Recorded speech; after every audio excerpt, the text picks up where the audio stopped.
I'm taking out the trash, and it made me think of this question: how do you poop in prison?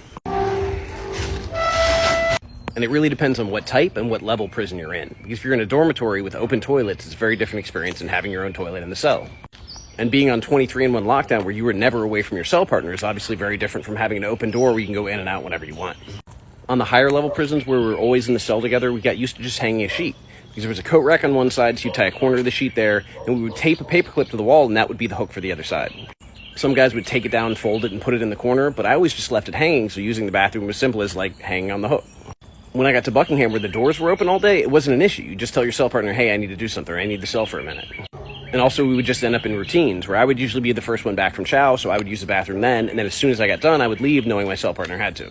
The real question was whether someone wanted to be left alone if they were sleeping while you had to go to the bathroom. Some guys would say, hey, wake me up every time. I don't want to be in here if I don't have to. Other guys would say, hey, I can sleep through anything. But once I got down to the dormitory, that was horrible. And I only did 10 months there after 18 years of living in a cell.